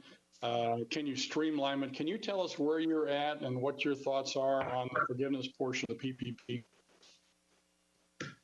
So let me just say the SBA system is now open for forgiveness applications.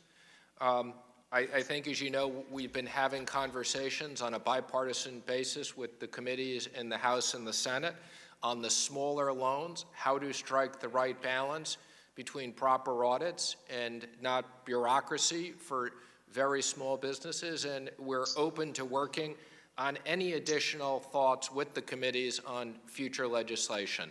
But we want to strike the right balance between, as the chair has noted, there are appropriate people out there that took loans that shouldn't have taken loans. We want to get money back for the taxpayers with making sure that for most of the people out there, they can get forgiveness quickly. Well, I think, the numbers will tell you that 99.9% and above was correctly applied for. And I think, the financial institutions as well as the individuals will like to have some certainty with regards to how quickly we get this thing done and how expensive it's going to be for them to get this program behind them. I mean, for some of these small businesses to apply for forgiveness is going to be very, very expensive. They have to go through the process. So that's what they're telling me anyway. I mean, can you give us any insights or any thoughts in regards to streamlining the process for small loans? I mean, this is a really, really big deal to a lot of small businesses. And I know this is the targeted group that you really were trying to help. And yet the forgiveness part of this program seems to be a little more punitive than we really need to have it. What are your thoughts on that? Well, first let me just say I want to thank the financial institutions because we never could have done it without them, particularly the smaller institutions. A lot of the institutions that were $1 billion of assets or below $10 billion, and the CDFIs, we had over 300 CDFIs that participated. And again, we want to strike the right balance because there's a lot of people who have $10,000, $20,000 loans. It should be really easy for them to get forgiveness. Okay, moving on to a little bit different subject here with regards to the package of a second round of the CARES Act 2.0, whatever we call it here, that everybody's talking about and trying to be negotiated at the present time. A couple things that I am surely encouraging and hope that you get in there is some dollars for nursing homes and hospitals, especially for testing. The continued testing that these institutions have to do is really, really expensive, especially if you wind up with the COVID going through the institution. And the second group would be the schools. Most of our public schools are all financed through state funding, and that state funding has a lot of times been cut or are just not there at all. And so those two groups of entities really need some help. And I'm hoping that that would be included in there. And if you had some thoughts on it, I sure appreciate what your thoughts would be along that line. So we do want more money for testing and vaccines. I've been working closely with Mark Meadows on the testing issue. I must say we're really pleased with the announcement last week with Abbott. We're procuring 150 million tests that are point-of-care tests that can be done right away, $5 a piece, so very, very cost-effective. And this is going to be enough tests that we could deliver them to every single school so they could test students 3 times if needed. We'll also send them to nursing homes, hospitals, but our work's not done. We need more money for testing. We have more things lined up. Point-of-care testing, which is now available, is critical. That allows people to get results very quickly, cost-effectively. And let me just say, on the 150 million tests, these will be paid for by the federal government and distributed to the states for them to use as they deem best. Okay, my final question deals with the incentives that we had in the and the $600 payment that we had with regards to those who were unemployed.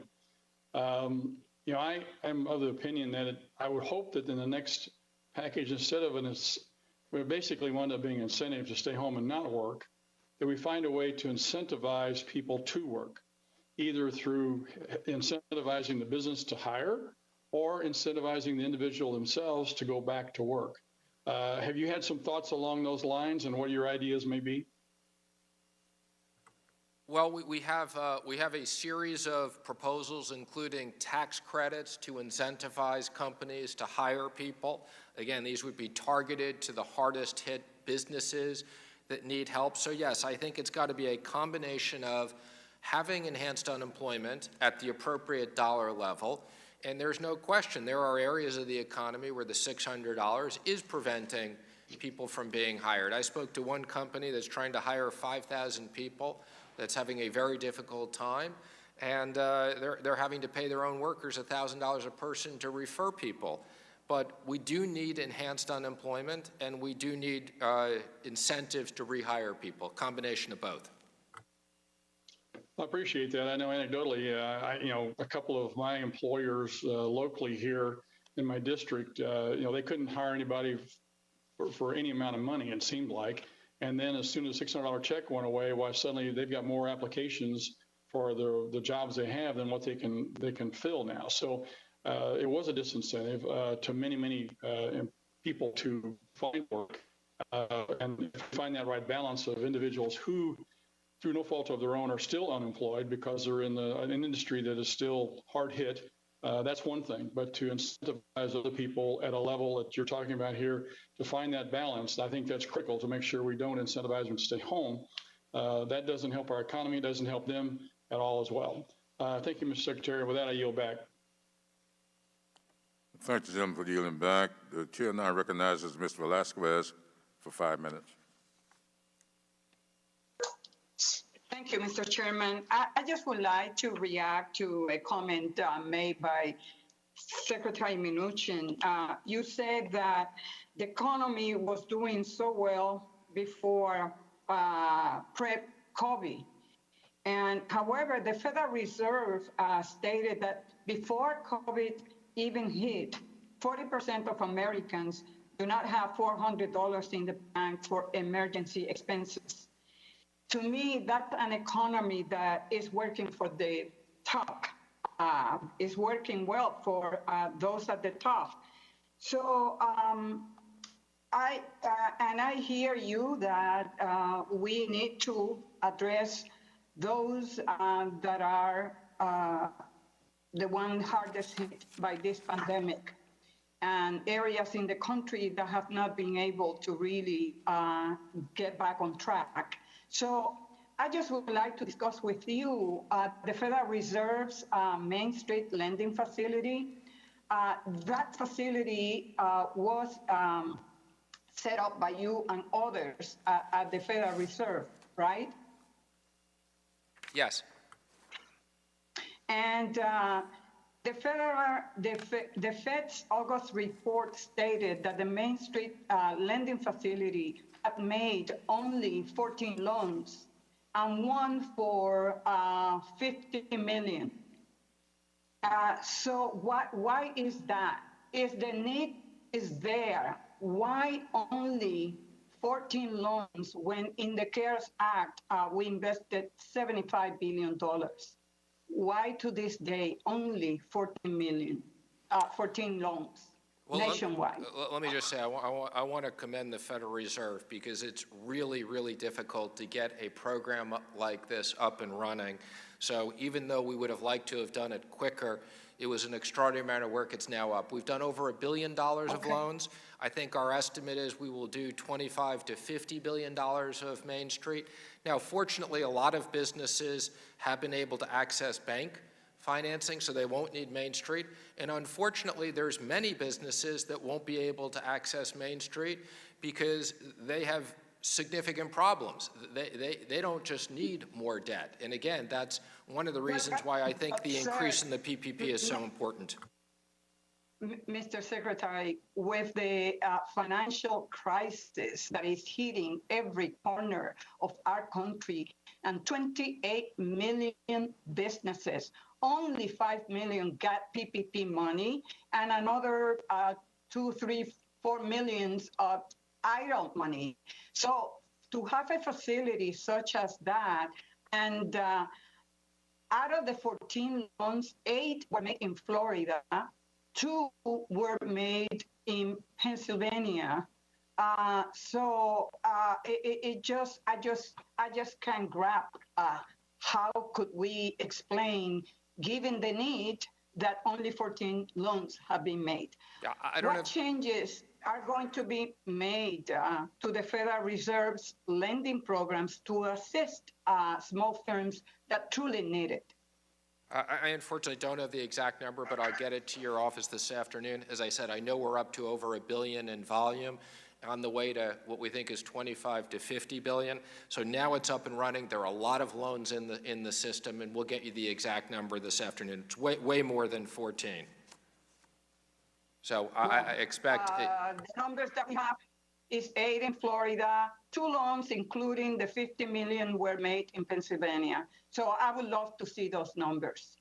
But again, what type of changes are you going to make to the program so that we can really assist the small businesses that need it the most? Well, right now it's up and running and banks are originating. It took a long time to get up and running. So the changes that we are making are the Fed will be rolling out a facility to extend it to nonprofits. But again, I think for the existing facility, it's now up and running, and I think you're going to see a lot of volume over the next 2 months. Okay. Mr. Secretary, President Trump's recent executive order related to housing does little to protect the renters and homeowners facing evictions and foreclosures.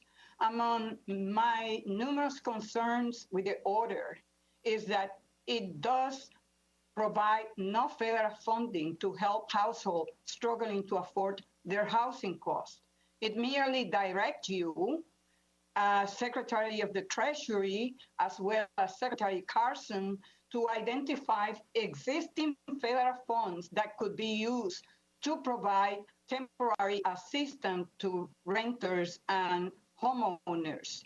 So my question to you is, what funds have you and Secretary Carson identified, and do they come close to the $162 billion that renters and homeowners are currently estimated to need?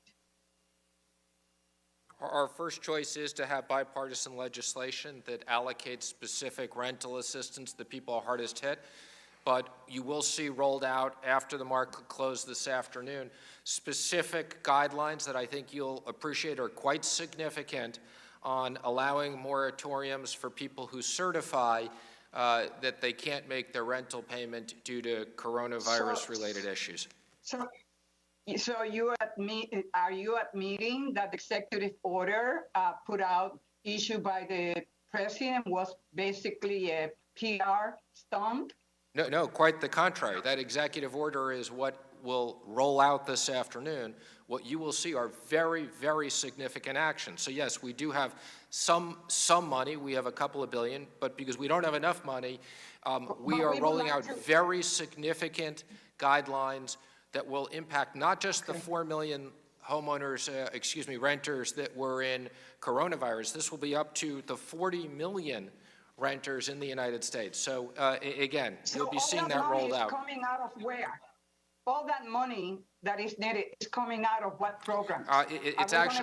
It's actually not using money. What it is doing is using executive authority to create a moratorium. Our first choice would be to have rental assistance or to have enough money. We need legislation.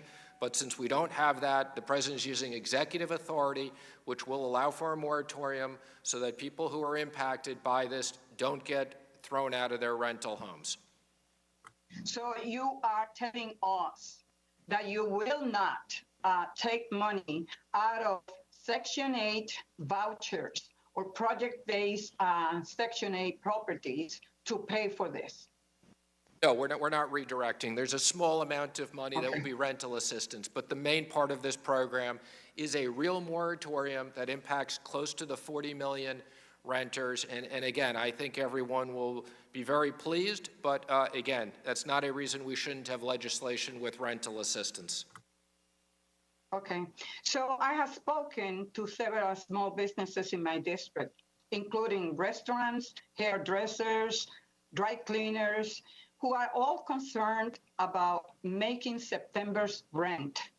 Many of these businesses have already taken out PPP, but are still in need for additional resources. In fact, 84 businesses in the northern part of my district, Williamsburg and Greenpoint, since the start of the pandemic, shut down their businesses.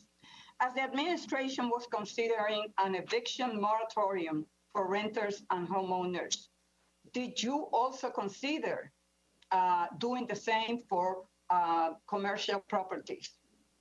We did, but I don't believe we have the executive authority to do that, and that's all the more reason why I think we should take the $130 billion that we have left in PPP, add another $120 billion, and let's get $250 billion to help all those businesses that you've specifically identified and many more that can't make their rent, can't pay their payroll, no fault of their own. This is all COVID related. Sir, and are you committed to work with me to make the changes that are necessary to put guardrails so that those businesses that are ineligible to access the PPP program will not be able to do so? Absolutely, and I'd encourage your committee to move forward with standalone legislation.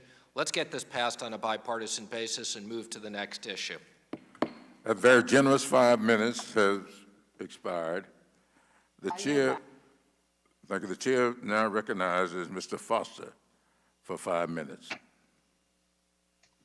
Well, thank you, Mr. Chairman. Also thank you, Mr. Secretary, for announcing yet another executive order. I'd like to talk about just how well some of your previous executive orders are working. They tend to be announced with a lot of sound and fury, and then when you actually look at the details and the implementation, there's a lot less than what appeared to have been announced. So, for example, the lost wage assistance executive order, which it turns out has proven to be a very weak and unworkable substitute for enhanced unemployment insurance. Instead of agreeing to simply extend the $600 benefit, this executive action taken last month slashes the enhanced benefits by $200 to $300 and does this by raiding a very limited FEMA disaster relief fund to cover part of the costs, and then forces cash-strapped states to pick up the rest of the bill, those that can. All right, so how is this actually working? Secretary Mnuchin, on August 10th, you said that most states would be able to execute this program, and I quote, within the next week or two. But as of Friday, only 6 states have started paying out even these reduced benefits. So can you tell us today how many Americans have actually received these limited benefits? How many are still waiting, and how many may never get them at all? I'd be happy to get back to you with the exact statistics. I think there's something like 26 states have signed up. I am not aware of how many of them are actually paying, but we're happy to follow up with you. And again, our first choice is to have legislation. This was an area to move forward where there was not bipartisan agreement to move forward with something. And again, I think for the people who are getting those $300 or $400 checks right now, that's very meaningful, and it's half the country. I don't think half of the country has received those checks at this point. And I know the situation in Illinois where we've diligently applied to FEMA to participate in this program, but our Department of Employment Security tells us that even if it was able to be implemented, there are a huge number of issues at stake. There are too many of them to just tick off here, and among them that it includes the fact that under the president's program, you don't get to access any benefits at all if you don't meet this arbitrary minimum weekly benefit of $100. And this includes about 55,000 claimants from Illinois, many of whom are mixed income earners who earn W-2s and work as self-employed workers or independent contractors. Also, it requires states to set up a completely parallel system to administer this aid, which is a huge administrative burden when they're very busy with other things right now. And finally, it provides zero stability to workers because there's only a limited amount of FEMA money that's available to be drawn, and this the program claims to expire at the end of December, but we all know that money is likely to be gone if it ever gets started within a few short weeks. So first, is it really true that there's only about $44 billion in FEMA disaster funds available to cover these benefits? And what do you do when that runs out? Well, there is more FEMA money, but we wanted to make sure we had money for hurricanes and other items. So yes, we've allocated a little over $40 billion, and hopefully, again, all the more reason why we need legislation to replenish those funds and allow people to do it. And we're more than happy to follow up. I'm not aware of what the issues are in your state. We're more than happy to follow up on the specifics of that. No, we have a very good write-up that I'll be happy to get to you on that. The second executive action is this payroll tax deferral. This is another one of his sort of not very well thought out executive orders. So this, I understand, is it's a payroll tax holiday. So is it the position of the administration that this will have to be paid back by workers, by next April or not? Oh, it's quite clear that again, the president is going to go to Congress and to get authority, but we need congressional authority. This is a deferral. Again, we need congressional authority. So the answer is yes. That the workers, as it stands right now, unless the Senate finally passes anything, we're not going to. Workers are going to have to pay this back. Again, this is like other tax deferrals that we gave, which were very helpful to people. And yes, this is money in people's pocket that they need now that is very important and very meaningful. Okay, and now how does the president has proposed various mechanisms for paying this back, including basically defunding Social Security or Social Security funds to pay for it. Is this your plan? Is that what you're proposing? No, that's completely inaccurate, okay? This is a deferral, so it will be paid back. And if we pass legislation, then in the legislation, this would come out of the general fund and make Social Security 100% whole. We have no intention of having this cost 1 penny out of the Social Security Trust Fund, which I might add I'm the managing trustee of. All right. Well, that's interesting to compare that with some of the statements that your boss has made. I guess I'm out of time here, and I'll yield back. The chair now recognizes Mr. Raskin for 5 minutes. Thank you, Mr. Chair. Mr. Secretary, I'm pleased to hear that you are open to state and local funding in the next round of legislation that we do, and this definitely strikes a very different tone from one of our colleagues who seems to think that support for state and local governments is left-wing baloney. As you know, state and local governments provide the vast majority of services to our people, including fire, police, public health, libraries, first responders, rescue, and so on. And they've been on the front lines of the COVID-19 crisis, which of course has cost more than 180,000 American lives and afflicted more than 6 million of our people. States and localities now face nearly $1 trillion in budget shortfalls. $1 trillion. My state, Maryland, is projected a $2.6 billion shortfall by the end of 2021, and it could be $4 billion by 2022. And this is reflective of what's taking place across the country: red states, blue states, southern states, northern states, and so on. The state governments are being forced to cannibalize their rainy day funds. They're cutting essential services, and they're laying off workers. According to the Department of Labor, 1.5 million state and local government workers have lost their jobs since February. And the economists tell us that if we don't act, another 2.8 million could lose their jobs within the next year. So here's what our key economic actors and thinkers are saying. Fed Chairman Jerome Powell warned that state and local government layoffs and budget cuts will, quote, hold back economic recovery. Former Fed chairs Bernanke and Yellen testified that state and local budget cuts and layoffs stifled economic recovery from the Great Recession, and those job losses at the state and local level were just half of what we've already seen during COVID-19. So, Secretary Mnuchin, do you agree with these three Fed chairs that state and local budget cuts and layoffs will exert a serious drag on national economic recovery? Do we need to act in a way commensurate with this threat? Well, I don't know if it's going to be a serious drag or not, but there's no question the president and I think that we should not be having layoffs of policemen, firemen, first responders, and others. I think there are budget holes. I think the $1 trillion is way too high. That was a 2-year number.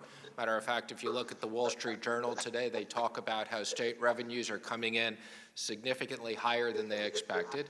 And again, let's deal with and fund the issue we have now, and next year we can worry about if more money is needed.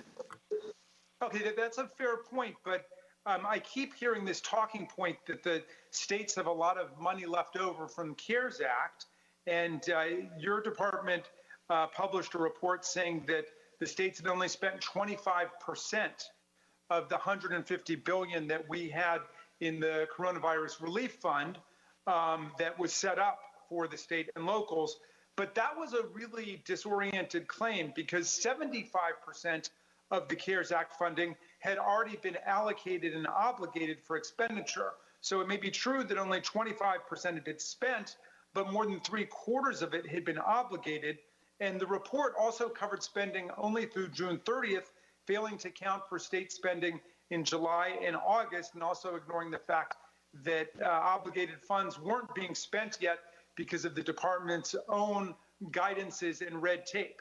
So do you still assert now in September that most of the CARES Act money is still available to state and local governments?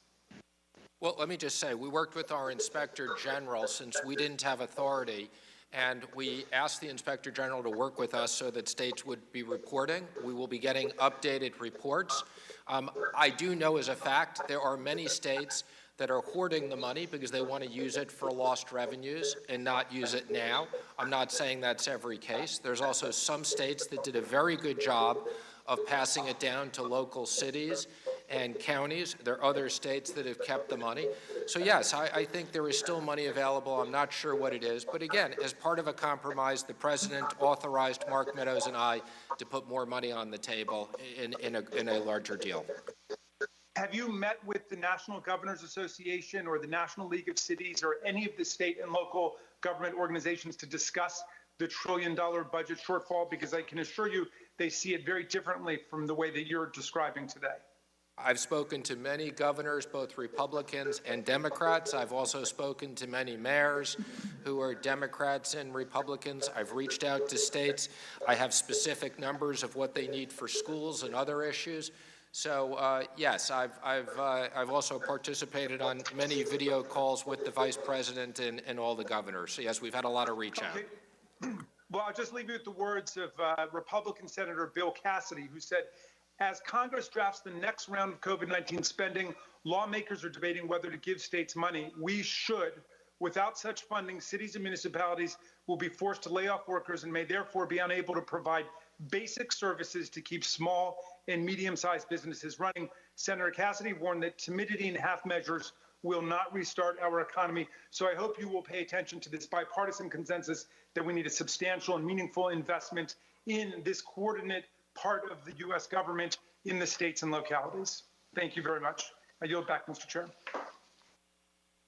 Thank you for yielding back. The chair now recognizes Mr. Kim for 5 minutes. Thank you, Mr. Chairman.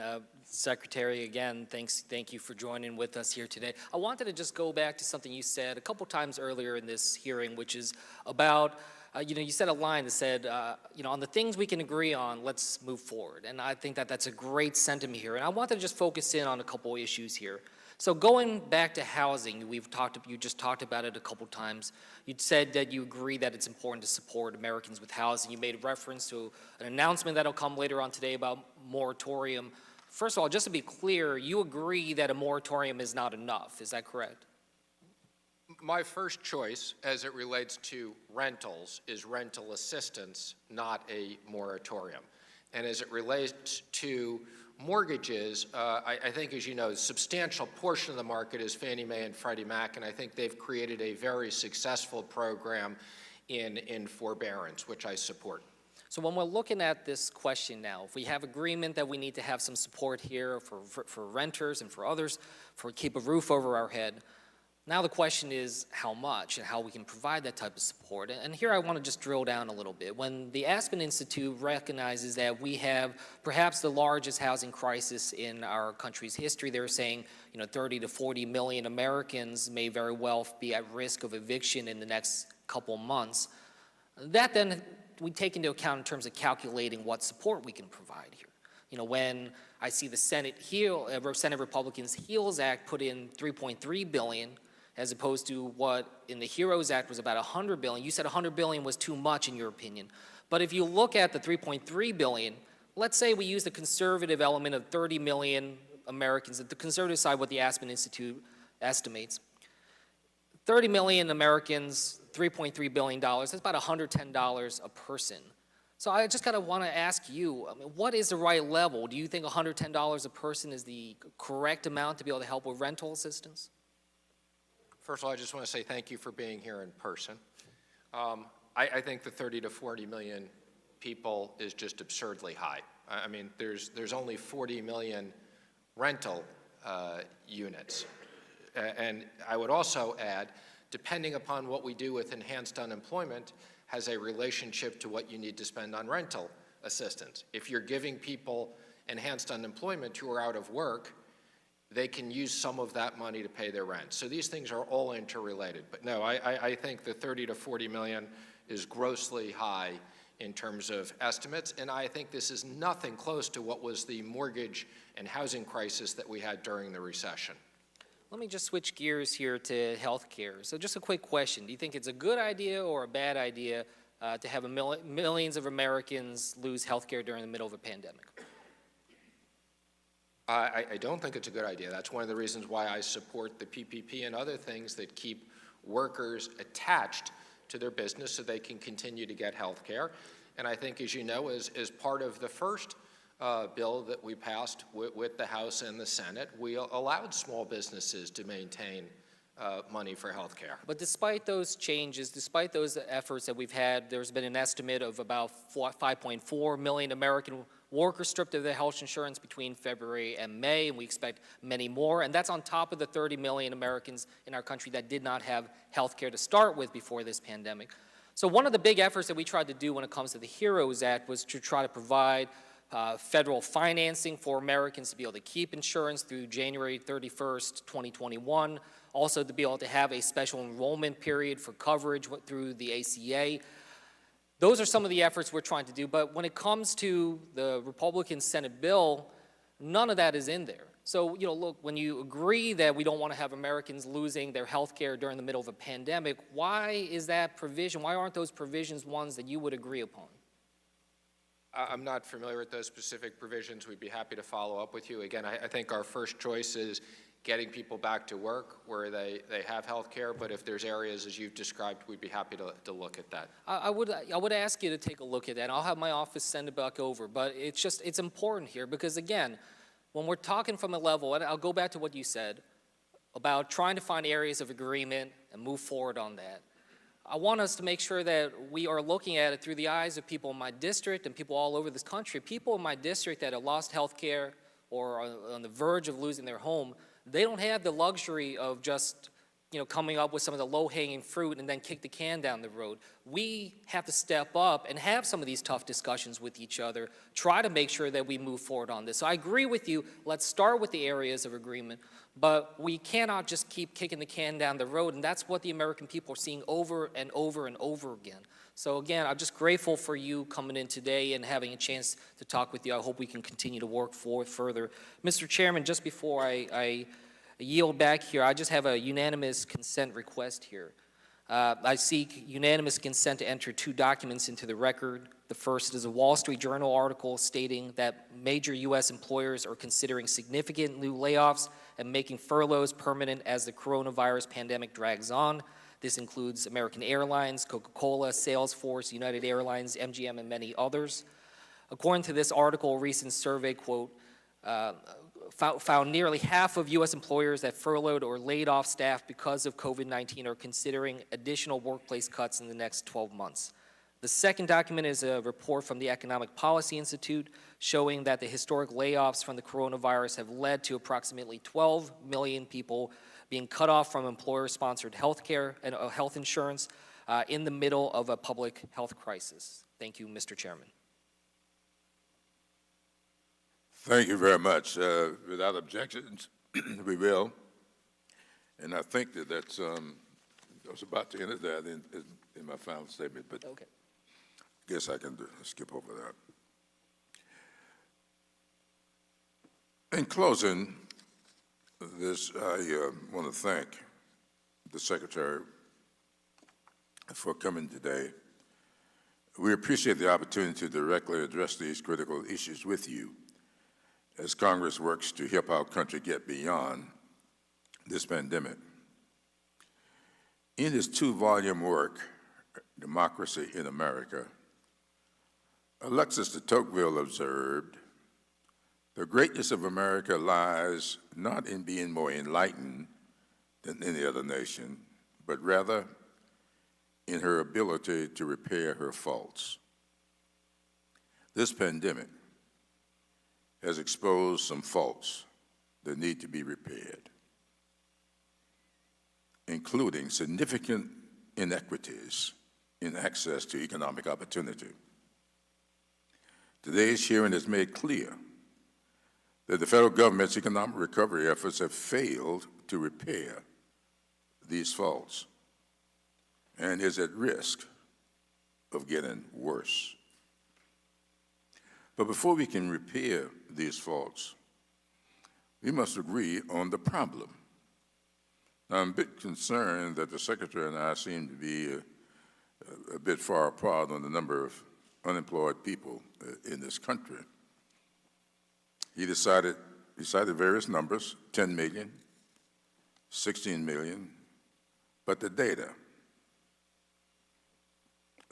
demonstrates that as of August 8th, approximately 27 million Americans were collecting some form of unemployment insurance.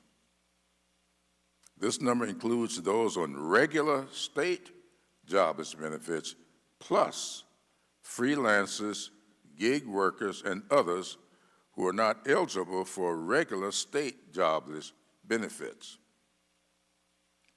Now, to support this, we have entered into the record the statement from the Economic Policy Institute, and I think it supports what we're saying here today. I think we can all agree that there are steps Congress and the administration must take now to put our economy back on track for all Americans and ensure that taxpayer dollars are not diverted to waste, fraud, and abuse. First, congressional Republicans and the administration must agree on compromise legislation that includes an extension of enhanced unemployment insurance, food and housing assistance to American families, and support for state and local governments. Republicans' continued refusal to compromise is causing harm to American children, American workers, and American families. Second, Treasury must implement key relief programs, including the Paycheck Protection Program for small businesses and the Payroll Support Program for the airline industry as Congress intended. Congress created these programs to protect workers and preserve American jobs, not to funnel taxpayer dollars to big companies and corporate executives. Third and finally, Congress must immediately institute strong safeguards, the Treasury, must immediately institute strong safeguards to ensure that taxpayers' dollars are not squandered. Contrary to the Secretary, contrary to your previous statements, it was not inevitable or necessary for millions of taxpayer dollars to be diverted to waste, fraud, and abuse in order to quickly get aid to those who needed it. Treasury must improve its oversight mechanism to ensure that relief funds in PPP and other programs are provided only to the intended recipients and that improperly awarded funds are properly returned. Mr. Secretary, as you continue to implement the legislation Congress has enacted and negotiate the next legislative package, I urge you to remember that millions of American families are suffering and are counting on us to help, regardless of our party or ideology. I hope that you will act in accordance with de Tocqueville's view of American greatness by working in a bipartisan way to repair this fault. I want to thank you for your testimony today, and without objection, all members will have 5 legislative days within which to submit additional written requests for the Secretary to the Chair, which will be forwarded to him for his response. I ask him to please respond as promptly as he is able. With that, this hearing is adjourned.